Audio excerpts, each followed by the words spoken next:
It's Dynasty rookie draft season. I'm getting a lot of rookie drafts sent my way. Some of them are mock drafts. This one today that we're going to review is a 4-round super flex mock draft that I believe is tight end premium.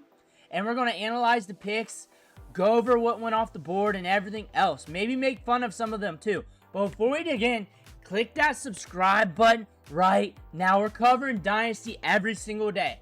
From the rookie draft to Dynasty trades, player evaluations, it's all right here, completely free. In season, we cover the matchups. Right now, click that button.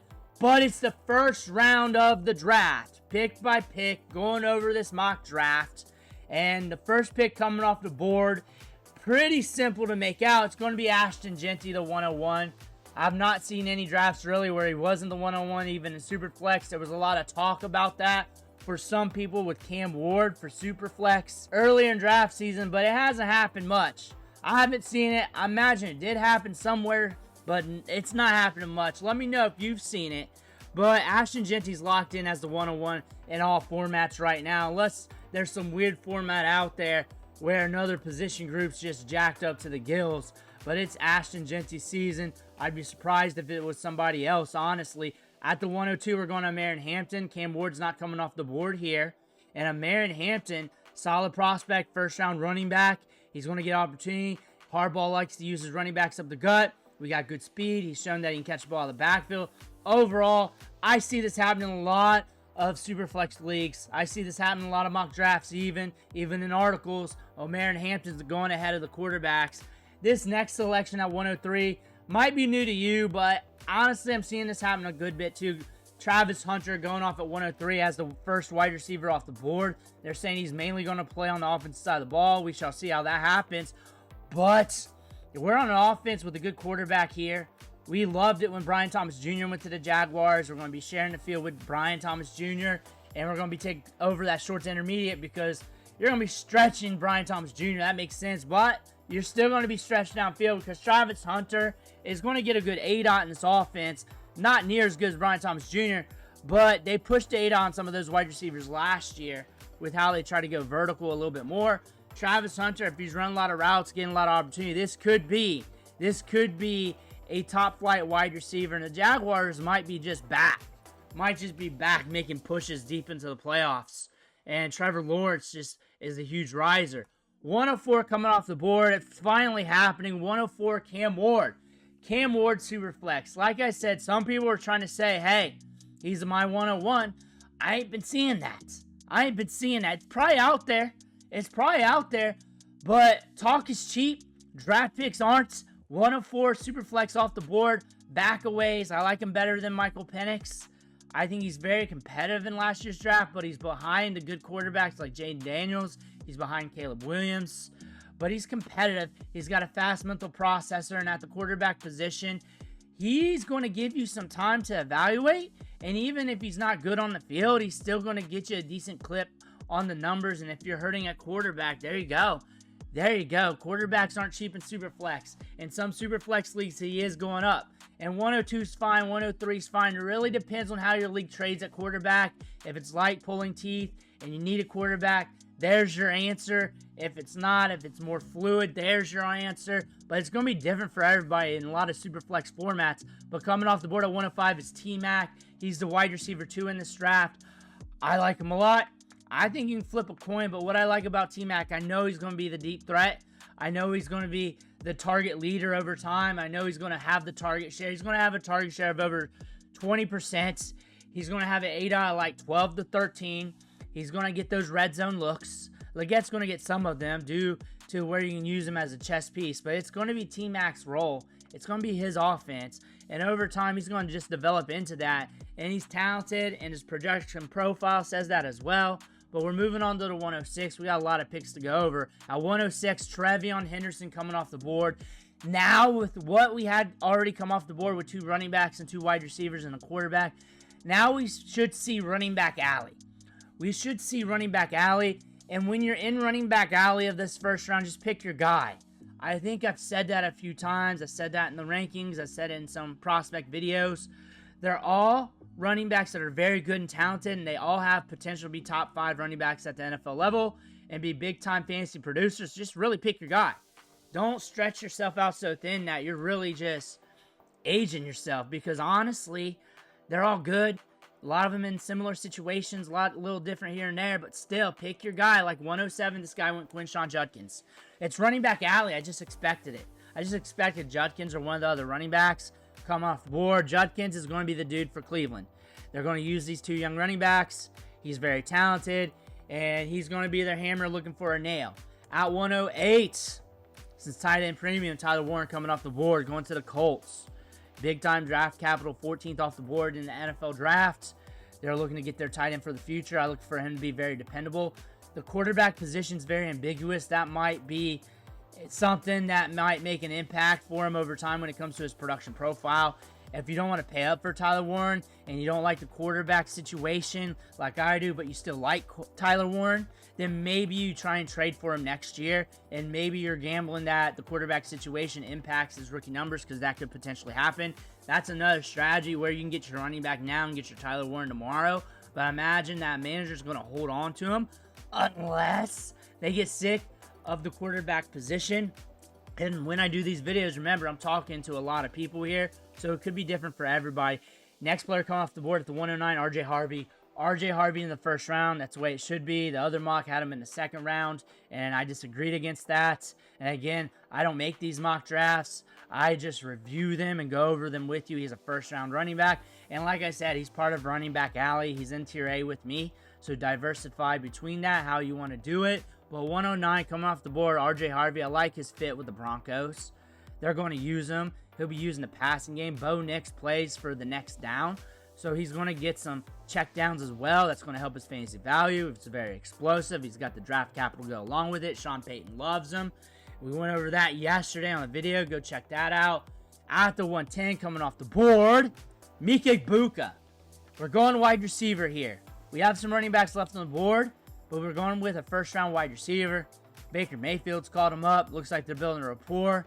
It's probably going to be slow starting off, considering we got veteran wide receivers there.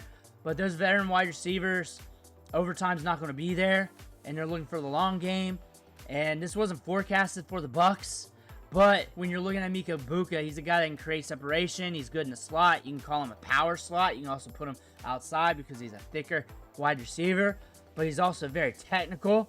5-star recruit coming out of high school, and this is a player that over time could yield you some results, or maybe surprise you this year, but over time. So again, like Tyler Warren, if you like Mika Buka, but you're like, hey, I want these running backs, maybe you get them in season, and maybe the veteran wide receivers pushes down his production during his rookie year, and you can catch him on a discount in some of these leagues. But 111's Matthew Golden, and like I've been saying all along, I think he can be productive with the Packers. I think he's going to be part of that carousel effect. He's a first-round wide receiver, 4.2 speed. I think he's going to have a role early in this offense, and I think it's going to be enough where, like, it perks your ears up a bit. Maybe he has a couple boom weeks this season, treads water a little bit, and maybe the back nine of the season he sees a little bit more. But I think he has a good role in this offense. I think he's going to fit well with what the Packers do. I think he's going to do well in this offense, and it might be a little bit more volatile than expected due to how Love loves to spread the ball around. We went over that yesterday in one of the videos. Love likes to spread the ball around, and that might impact his game-to-game production, but I think early on, he's going to get reps, he's going to get snaps and routes, and you're going to be interested in that. And he's got that 4.2 speed where he can get you yards after the catch, and maybe they stretch him downfield. At 112 to finish off this first round, Colston Loveland. Did a video on him today. Fits well with the Bears.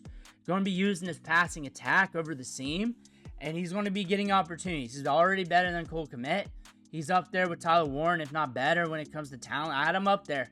I was not surprised when he went ahead of Warren. I was not. A lot of Bears fans wasn't either. He was starting to get mocked there at the end.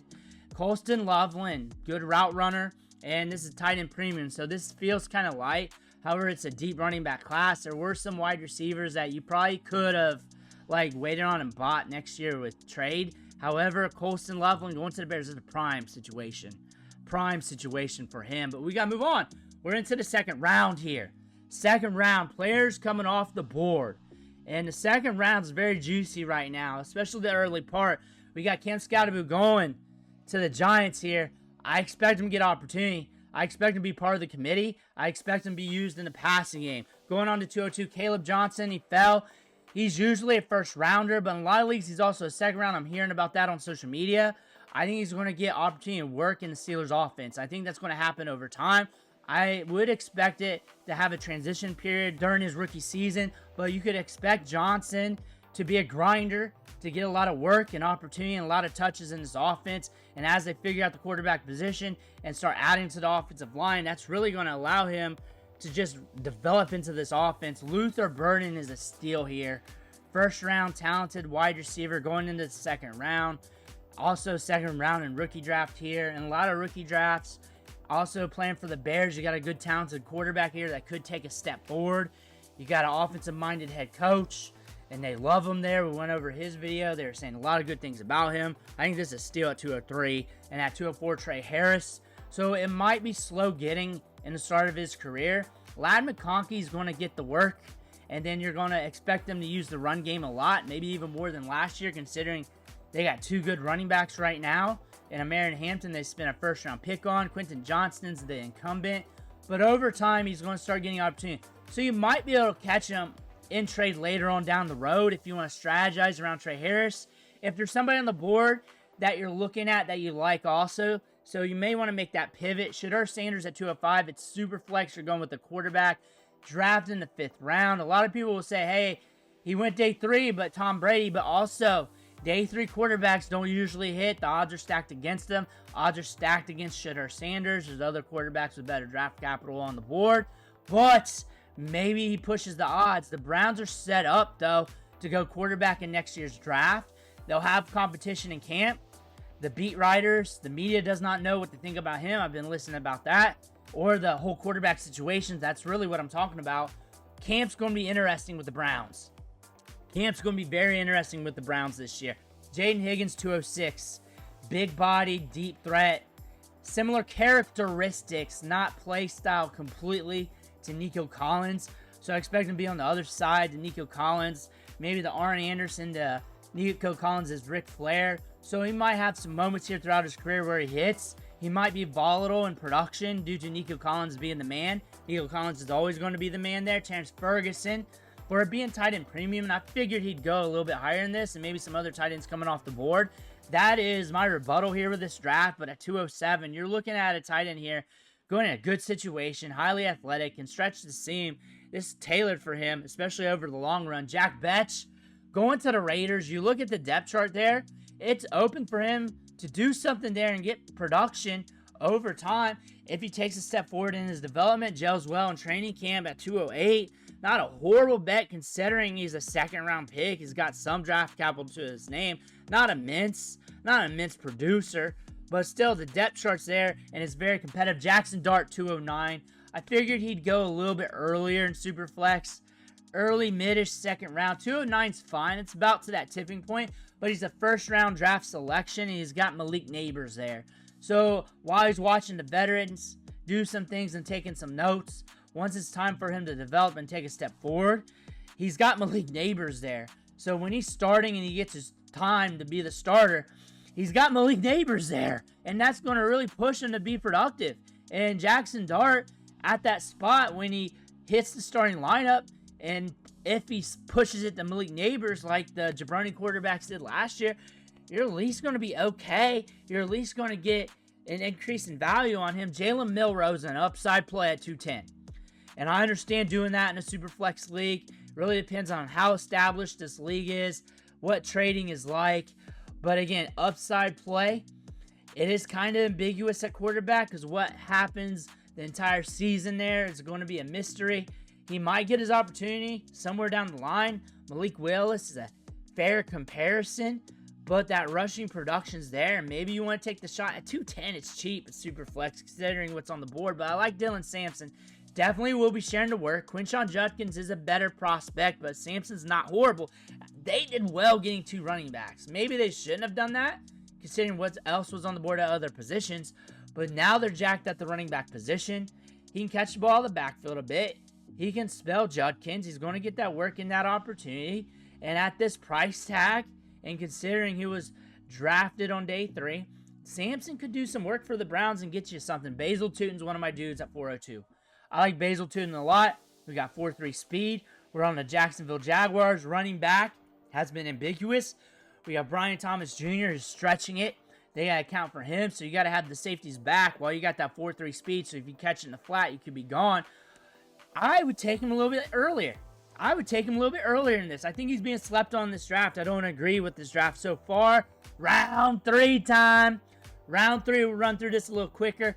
Devin Neal, we're about to hit another running back alley here in the 3rd round, considering there's talent on the board. More like day 3 running backs. Devin Neal, 301. Productive, going to the Saints. Might get some opportunity this year. They hate Kendrick Miller, and he's good between the tackles. 302. Kyle Williams, going to the Patriots. He's twitched up in the slot. The wide receiver spots there is very ambiguous. He's got good hands. There's a chance he climbs depth chart in training camp. 303, Elijah Arroyo. Great tight end premium. Great. This is actually a huge discount for him considering where he went. Seattle, 2nd round pick. Highly athletic. Not tremendously productive. But still, you're looking at a tight end here at a cheap rate considering the format. Elikeo Manor, day 3 wide receiver. But the depth chart's wrecked, so we might step up and become a factor. We got a rookie quarterback that doesn't care. He can go YOLO and play off script, so this could be a good fit for you. But Jaden Blue going to the Cowboys. I believe, if I had the names here, I would know, but I believe there's other running backs I do like better than him. I think this is a good situation. We got speed. I think he's going to fit well with Javonte Williams. I think if we can surpass Miles Sanders early in training camp, you might have something here. 305, it's cheap, so if you want to do it, go do you. Ollie Gordon, I like better as a talent. Situation for rookie season seems a little muddy, but I think he's talented enough to climb that depth chart for year 2 and become a mainstay. Him and Chain would be a good duo, and I'm looking at everybody else, especially Jalen Wright. Jalen Wright has to get better. He has to get better. He has to get better vision. He just has to get better seeing the field. He's very explosive, but now you're loaded at running back here. Tyler Shuck coming off the board at 307, 2nd round pick. Once you're in the 2nd round, things get a little sus. Usually the 2nd round running backs go in the 2nd round of rookie drafts or early 3rd round of superflex drafts, but I don't like him as a prospect either. He might get opportunity with the Saints depending on Carr's issue, so that should bump up his value in the future.